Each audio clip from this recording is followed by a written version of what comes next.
Freedom time news मध्ये मी कैलास सोनवणे आपले हार्दिक स्वागत करतो। सुरुवातीला पाहूया 24 तासातील ताज्या घडामोडी।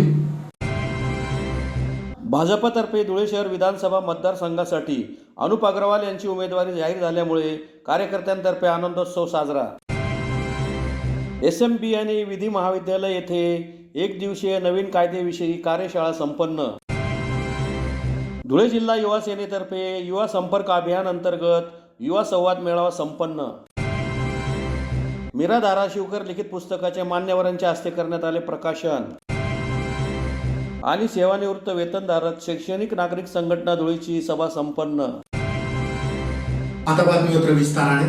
भारतीय जनता पार्टीतर्फे महाराष्ट्राच्या विधानसभा निवडणुकीसाठी पहिली 99 उमेदवारांची यादी जाहीर करण्यात आली असून धुळे शहर विधानसभा मतदारसंघासाठी भाजपचे माजी जिल्हाध्यक्ष अनुप अग्रवाल यांना उमेदवारी जाहीर झाल्यामुळे धुळ्यात आनंदोत्सव साजरा करण्यात आला। संधीचे सोने करणार असल्याची भावना अनुप अग्रवाल यांनी व्यक्त केली आहे। भारतीय जनता पार्टीच्या केंद्रीय निवडणूक समितीतर्फे महाराष्ट्र विधानसभेसाठी 99 उमेदवारांची पहिली यादी जाहीर झाली असून पहिल्या यादीत धुळे शहर विधानसभेसाठी भाजपचे माजी जिल्हाध्यक्ष अनुप अग्रवाल यांची वर्णी लागल्यामुळे धुळे शहरातील गणपती पॅलेस समोरील भाजपच्या कार्यालयात कार्यकर्त्यांतर्फे आनंदोत्सव साजरा करण्यात आला। भारतीय जनता पार्टीच्या केंद्रीय निवडणूक समितीतर्फे महाराष्ट्राच्या विधानसभेसाठी पहिली 99 उमेदवारांची यादी जाहीर करण्यात आली असून उपमुख्यमंत्री देवेंद्र फडणवीस यांचे नाव असलेल्या पहिल्या यादीत धुळे शहर विधानसभा मतदारसंघातून अनुप अग्रवाल यांचे नाव आले। त्यामुळे भाजप कार्यकर्त्यांतर्फे आनंदोत्सव साजरा करण्यात आला। तिसऱ्या पिढीत काम करताना भाजपने न्याय दिल्याची भावना उमेदवार अनुप अग्रवाल यांनी व्यक्त करीत या संधीचे सोने करून दाखवेल असा विश्वास व्यक्त केला आहे। तुम्हाला उमेदवारी जाहीर झालेली आहे भारतीय जनता पक्षाकडनं आणि देवेंद्र भाऊ सोबतच्या यादीमध्ये तुम्हाला पहिल्याच ठिकाणी स्थान मिळालेलं आहे, काय सांगाल? आज भारतीय जनता पार्टीने जो माझ्यावर विश्वास दाखवला त्याबद्दल मी पूर्ण पार्टीचं मनापासून आभार व्यक्त करतो। आज हे सिद्ध झालं का भारतीय जनता पार्टी एक अशी पार्टी आहे का ती कार्यकर्त्यांना न्याय देते। मी तिसऱ्या पिढीत काम करत असताना आज मला पार्टीने जो न्याय दिला त्याबद्दल मी शीर्ष नेतृत्वाचं आणि स्थानिक नेतृत्वाचं मनापासून आभार व्यक्त करतो आणि या संधीचं सोनं करून दाखवेल आणि भारतीय जनता पार्टीचं निश्चितच या शहरातून माझ्या रूपात एक आमदार म्हणून त्या ठिकाणी जाईल एवढे विश्वास व्यक्त करतो आणि पुनश्च सर्व नेत्या मंडळींचा मनापासून आभार व्यक्त करतो। नॅशनल लीगल सेल दिल्ली अंतर्गत तसेच SMB आणि विधी महाविद्यालय धुळे यांच्या विद्यमाने एक दिवसीय नवीन कायदेविषयी कार्यशाळेचे कमलाबाई कन्या शाळेच्या सभागृहात रविवारी आयोजन करण्यात आले होते। नॅशनल लीगल सेल दिल्ली अंतर्गत तसेच SMB आणि विधी महाविद्यालय धुळे यांच्या संयुक्त विद्यमाने कमलाबाई कन्या शाळेच्या सभागृहात एक दिवसीय नवीन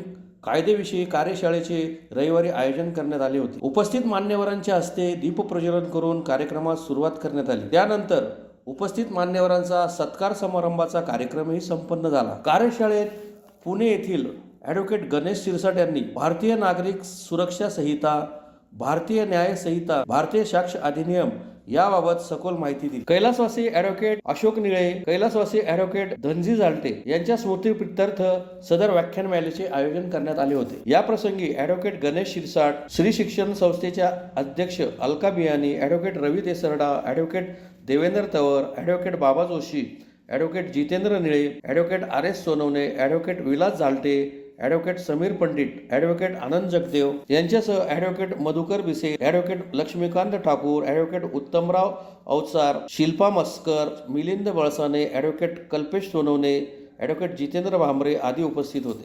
advocate RS Sonawane sir, advocate Devendra Tawar, advocate Vilas Zalte, advocate Baba Joshi, advocate Sameer Pandit, advocate Jitendra निळे आणि ॲडव्होकेट आनंद जगदेव जो आहे हा कार्यक्रम एक दिवसीय नवीन कार्यशाळेचा मेसेज देण्यासाठी प्रथम मी आपल्यासमोर सांगतो। प्रमुख जिल्हा न्यायाधीश यांनी माझ्याकडे मेसेज दिला होता।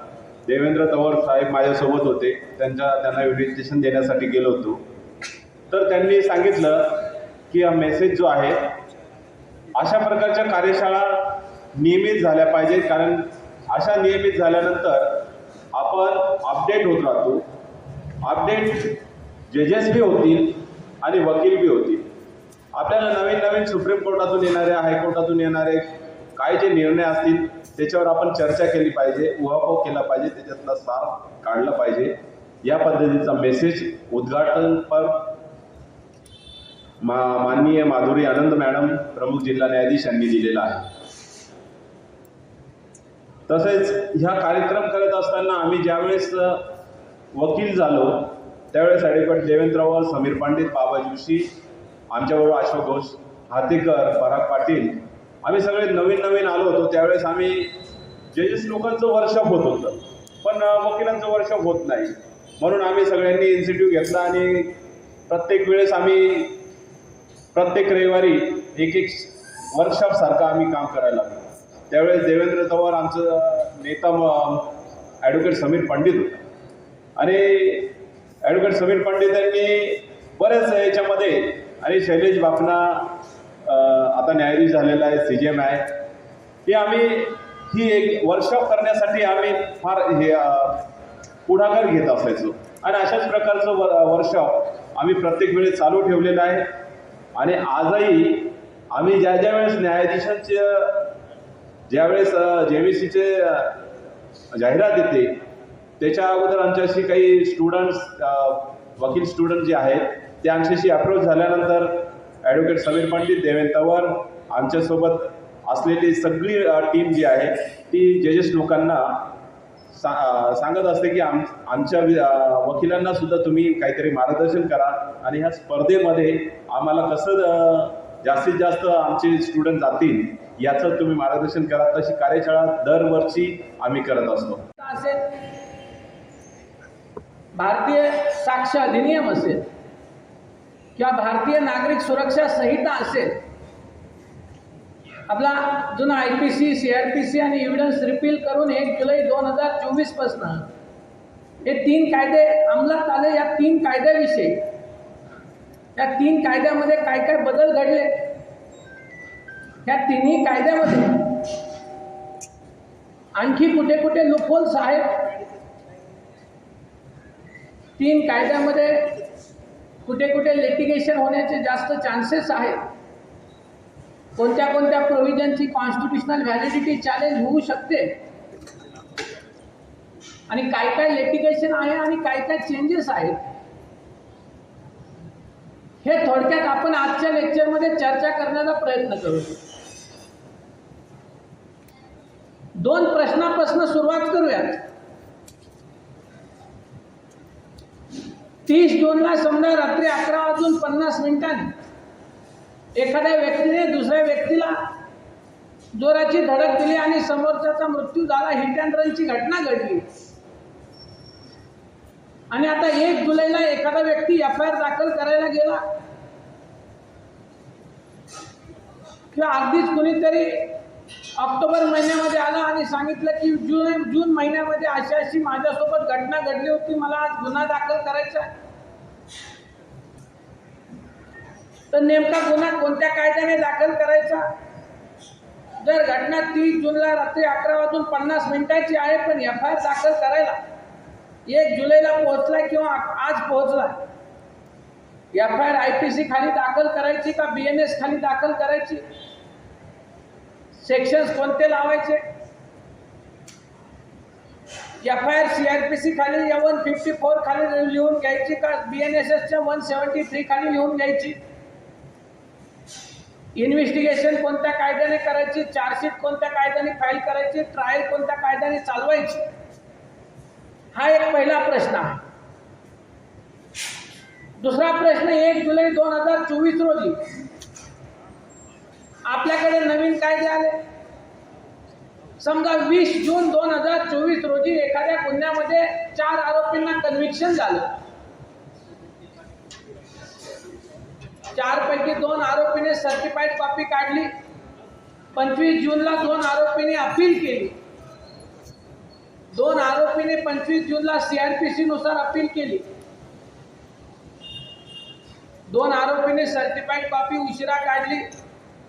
ते 10 जुलै रोजी सर्टिफाईड कॉपी काढून कोर्टामध्ये अपील करायला गेले. आता अपील कोणत्या कायद्याने करायची? कारण आज तर नवीन कायदा CRPC तर रद्द झाला आणि जर आपण म्हणालो आज नवीन कायद्याने अपील करायची तर एकाच गुन्ह्यातले 2 आरोपी 2 जुन्या कायद्याने आणि 2 नवीन कायद्याने, हे चालेल का? या काही प्रश्नाची उत्तरे शोधण्याचा आपण प्रयत्न करूया. धुळे जिल्हा युवा सेनेतर्फे युवा संपर्क अभियान अंतर्गत युवा संवाद अभियानाअंतर्गत रिपीट न्यूज स्टार्ट. धुळे जिल्हा युवा सेनेतर्फे युवा संपर्क अभियानाअंतर्गत युवा संवाद मेळाव्याचे शहरातील शिवसेना मध्यवर्ती कार्यालयाजवळ शनिवारी सायंकाळी आयोजन करण्यात आले होते. धुळे जिल्हा युवा सेनेतर्फे युवा संपर्क अभियानाअंतर्गत युवा संवाद मेळावा शहरातील शिवसेना मध्यवर्ती कार्यालयाजवळ शनिवारी सायंकाळी युवा सेना कार्यकारिणी सदस्य सिद्धेश शिंदे, प्रियंका जोशी, दीपक दातीर, विभागीय सचिव विराज कावडेया यांच्या प्रमुख उपस्थितीत संपन्न झाला. हरीश माळे यांनी प्रास्ताविकात सविस्तर माहिती देत बेरोजगारी, भ्रष्टाचार, महागाई वाढविणाऱ्या महायुती सरकारला आगामी निवडणुकीत धडा शिकवून उद्धव ठाकरे यांना मुख्यमंत्री बनवण्यासाठी युवा सेनेने मदत करण्याचे आवाहन केले. मेळाव्यास युवा सेना कार्यकारिणी सदस्य सिद्धेश शिंदे, प्रियंका जोशी, दीपक दातीर, विभागीय सचिव विराज कावडिया, धुळे जिल्हा विस्तारक नदीम सय्यद आदींनी मार्गदर्शन केले. कार्यक्रमाचे सूत्रसंचालन युवा सेना महानगर प्रमुख मनोज जाधव यांनी केले. यावेळी शिवसेना जिल्हा प्रमुख अतुल सोनवणे, शिवसेना उपजिल्हा प्रमुख साक्री हिम्मत साबळे, शिवसेना महानगर प्रमुख डॉक्टर सुशील महाजन, विधानसभा संघटक ललित माळी आदी मान्यवर उपस्थित होते. मेळावा यशस्वीतेसाठी जिल्हा युवा अधिकारी हरीश माळी, युवा सेना बागलान साक्री युवा अधिकारी चेतन पाटील, युवती विस्तारक सोनी सोनार, कुणाल कानकाटे, मनोज जाधव, सिद्धार्थ करणकाळ, मोहित वाघ, गणेश चौधरी, सिद्धेश नाशिककर, जयेश फुलपगारे, शुभम फुलपगारे, मयूर पाटील, नितीन गायकवाड, रमेश शिंदे, छत्रपाल पारधी, बबलू शेख, तरबेश शेख, झाकीर शेख, कृष्णा फुलपगारे, धनंजय पाटील, शशिकांत देवरे, साक्री शिंदखेडा शिरपूरचे युवा सैनिक उपस्थित होते. मला ज्या ठिकाणी वाटतं नदीमचं संघटन कौशल्य एकदम चांगलं आहे, त्याचं खरंच मनापासून अभिनंदन करतो. पुन्हा एकदा या ज्या छोट्या छोट्या गोष्टी या भूलथापांना लोक बळी पडतात, या गोष्टी लोकांपर्यंत पोहोचवाव्या आणि या जिल्ह्याचं या शहराचं मला माहीत नाही उमेदवार कोण आमदार पाठवण्यासाठी तुम्ही सर्वजण कटिबद्ध व्हाल अशी अपेक्षा या कार्यक्रमाच्या निमित्ताने व्यक्त करतो. माझ्या वाणीचा आवाज द्या. वंदनीय शिवसेना प्रमुख श्रीमान बाळासाहेब ठाकरे यांचा आदित्य साहेब तुम आगे बढो. हम तो तव्यावर काहीतरी घासून नूडल्स बनवतो. इतक्या लांबून सर्व आलात, इतक्या वेळ थांबलात, याबद्दल सर्वप्रथम तर तुमचं आभार पण मानतो. जो कार्यक्रम आपल्याला पक्षाकडून येतो त्या प्रत्येक कार्यक्रमाचा काही ना काहीतरी एक उद्देश असतं. तर या युवा सेना संवाद मेळाव्याचं उद्देश इतकंच की येणारी जी विधानसभा निवडणूक आहे तर या विधानसभा निवडणुकीत युवा सेनेचं एक पदाधिकारी कार्यकर्ते म्हणून काय काम आहे तर हे आदित्य साहेबांचे एक मेसेंजर म्हणून आम्ही आज उत्तर महाराष्ट्राचा दौरा करतोय. आज दुसरा दिवस आहे. आज आम्ही धुळ्यात आहोत, काल जळगावमध्ये होतो. तर आज आम्ही इथे आदित्य साहेबांचे आणि उद्धव साहेबांचे एक छोटा संदेश तुमच्यासाठी घेऊन आलोय. तर संदेशरूपी काम कसं करावं तर मला वाटतं इकडची युवा सेना अतिशय कणखर आहे, अतिशय जोमाने काम करते. मी आपले जिल्हा प्रमुख कुठे गेले हरीश माळी तुमचं खूप खूप अभिनंदन. भागात मला वाटतं मुलींना आपल्या युवती पदाधिकाऱ्यांना इतके वेळेपर्यंत थांबल्या, मला तर वाटतं ती मोठी कौतुकाची गोष्ट आहे. आणि त्यांच्यासाठी मला वाटतं त्यांच्या ताई इथे असल्यामुळे मुली आणि त्या मुलींच्या घरातले सर्वच अतिशय एकदम बिनधास्त असतात की आपली ताई आहे तर ताई आपल्या मुलींना सोबत घरी घेऊन येणार बरोबर. त्यामुळे सर्वच इथे येतात. युवा सेनेचं काम आज आम्ही तुम्हाला समजवायला आलो आहे. ह्या शहरात मला वाटतं आपला उमेदवार येतोय फिक्स. आता उमेदवार येईल नाही येईल, शिवसेना धर्म जो आपला धर्म आहे त्या धर्मासोबत आपला अजून एक धर्म आहे तो म्हणजे महाविकास आघाडीचा. नक्कीच शिवसेना इथून उमेदवार देईल अशी आमची इच्छा आहे. नदीमजींचा पायगुण आहे तो नक्कीच चालेल. आमदार पण निवडून येतील ना. म्हणजे नदीमजी 1 महिना इथे येऊन थांबणार निवडणुकीपर्यंत. नाही नक्कीच मला वाटतं युवासेना चांगलं काम करते. त्यांच्या शिवसेना इथे अतिशय ताकदीने काम करते. त्यांच्या खांद्याला खांदा लावून युवासेनेने काम करावं आणि नक्कीच त्यांचे विस्तारक असतील, विभागीय सचिव असतील, जिल्हा प्रमुख असतील ते त्यांच्याकडून सर्व काम करून घेत. मीरा धाराशिवकर लिखित खानदेशातील साहित्यिक व त्यांचे साहित्य एक अवलोकन या पुस्तकाचा प्रकाशनाचा सोहळा राजवाडे संशोधन मंडळाच्या वस्तू संग्रहालयाच्या दालनात शनिवारी सायंकाळी संपन्न झाला. खानदेशातील साहित्यिक व त्यांचे साहित्य एक अवलोकन या मीरा धाराशिवकर लिखित पुस्तकाचा प्रकाशन सोहळा राजवाडे संशोधन मंडळाचे अध्यक्ष प्रकाश पाठक यांच्या हस्ते शनिवारी सायंकाळी इतिहासाचार्य विका राजवाडे मंडळाचे वस्तू संग्रहालय दालन येथे संपन्न झाला. कार्यक्रमास प्रमुख पाहुणे म्हणून प्राध्यापक उषा पाटील या उपस्थित होत्या. सुरुवातीस प्राध्यापक डॉक्टर सर्जेराव भामरे यांनी पुस्तक परिचय करून दिला. त्यानंतर प्रकाश पाठक व उपस्थित मान्यवरांच्या हस्ते पुस्तकाचे प्रकाशन करण्यात आले। यावेळी इतिहासाचार्य विका राजवाडे संशोधन मंडळाचे अध्यक्ष प्रकाश पाठक, प्राध्यापक उषा पाटील, प्राध्यापक डॉक्टर सर्जेराव भांबरे, मंडळाचे कार्याध्यक्ष संजय मुंदडा, खजिनदार व्यंकटेश दापके, वाचनालय सचिव जयश्री शाह आदी उपस्थित होते। आज मीराताई धाराशिवकर यांचं खानदेशातील साहित्य व त्याचे अवलोकन या ग्रंथाचं पुनर्प्रकाशन आज धुळे शहरात राजवाडे संशोधन मंडळामध्ये करण्यात आलं। मीराताई धाराशिवकर यांनी अतिशय कष्टाने व मेहनतीने हे पुस्तक त्यांनी संपादित केलं। इसवी सन 12व्या शतकापासून ते 21व्या शतकापर्यंत या पुस्तकात खानदेशमधील असलेले सर्व साहित्यिक व त्या साहित्याचा परिचय असं एकंदरीत 750 पानांचं हे ग्रंथ अतिशय कष्टाने त्यांनी केलं आणि आज ते ग्रंथ प्रकाशित करण्याचा बहुमान राजवाडे संशोधन मंडळाला त्यांनी दिला। त्याबद्दल मीराताईंचे आम्ही आभारी आहोत। आणि हे ग्रंथ सर्व महाराष्ट्रातील इतिहास अभ्यासकांना, सर्व ग्रंथालयांना व इतिहासावर PhD मिळवणाऱ्यांना या ग्रंथाचा खूप मोठ्या प्रमाणावर उपयोग होणार आहे।